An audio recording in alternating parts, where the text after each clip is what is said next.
ऋषि महर्षि Sushruta.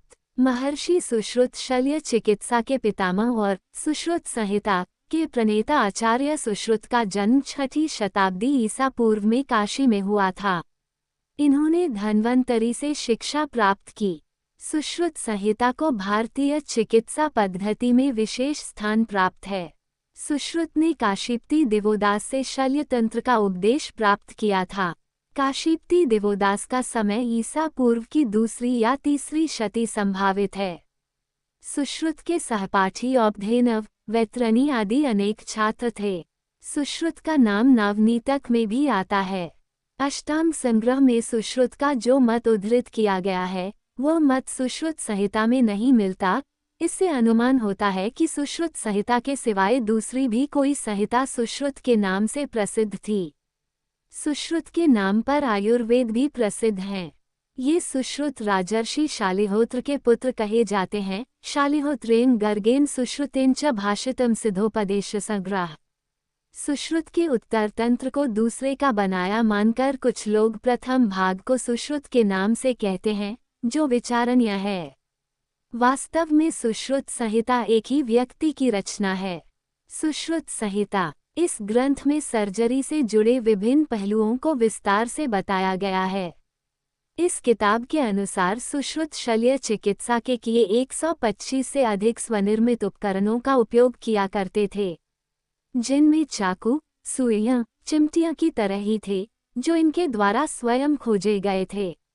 Operation करने के 300 से अधिक तरीके व प्रक्रियाएं इस किताब में वर्णित है। सुश्रुत संहिता में नेत्र चिकित्सा में मोतियाबिंद का ऑपरेशन करने में ये पूर्ण दक्ष थे तथा अपनी इस रचना में पूर्ण प्रयोग विधि भी लिखी है। इसके अतिरिक्त ऑपरेशन के द्वारा प्रसव करवाना, टूटी हड्डियों का पता लगाकर उन्हें जोड़ना ये भली भांति जानते थे। ये अपने समय के महान शरीर संरचना, काय चिकित्सा, बाल रोग, स्त्री रोग, मनोरोग चिकित्सक थे।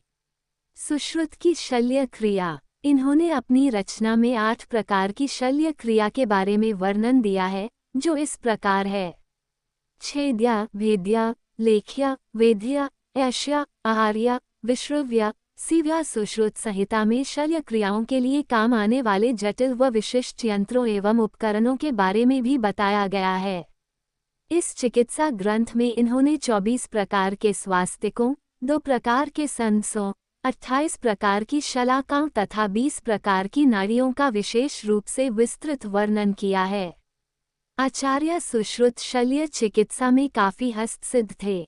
वो शरीर के किसी भी भाग में मांसकट फट जाने, घाव लग जाने या किसी विकृति के कारण उस अंग को ठीक करने के लिए एक स्थान से चमड़ी निकालकर इसे दूसरे स्थान पर प्रतिस्थापित कर दिया करते थे। हालांकि यह प्रक्रिया सुश्रुत महोदय से पूर्व भी प्रचलन में थी। चिकित्सकीय निपुणता। सुश्रुत ने कॉस्मेटिक सर्जरी में विशेष निपुणता हासिल कर ली थी। एक बार आधी रात के समय सुश्रुत को दरवाजे पर दस्तक सुनाई दी। उन्होंने दीपक हाथ में लिया और दरवाजा खोला। दरवाजा खोलते ही उनकी नज़र एक व्यक्ति पर पड़ी। उस व्यक्ति की आंखों से अश्रुधारा बह रही थी और नाक कटी हुई थी। उसकी नाक से तीव्र रक्त बह रहा था। व्यक्ति ने आचार्य सुश्रुत से सहायता के लिए विनती की। सुश्रुत ने उसे अंदर आने के लिए कहा। उन्होंने उसे शांत रहने को कहा और दिलासा दिया कि सब ठीक हो जाएगा।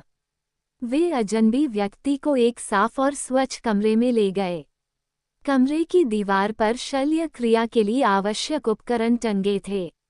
उन्होंने अजनबी के चेहरे को औषधीय रस से धोया और उसे एक आसन पर बैठाया।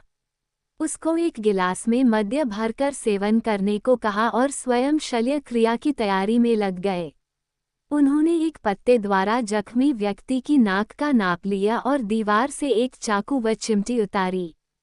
चाकू और चिमटी की मदद से व्यक्ति के गाल से एक मांस का टुकड़ा काटकर उसे उसकी नाक पर प्रत्यारोपित कर दिया। इस क्रिया में होने वाले दर्द को वह व्यक्ति मद्यपान के कारण महसूस नहीं कर पाया। इसके बाद उन्होंने नाक पर टाँके लगाकर औषधियों का लेप कर दिया। व्यक्ति को नियमित रूप से औषधियां लेने का निर्देश देकर सुश्रुत ने उसे घर जाने के लिए कहा।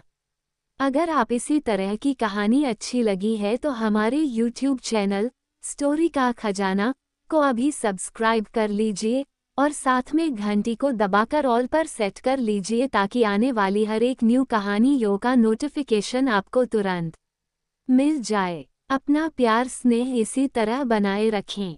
धन्यवाद।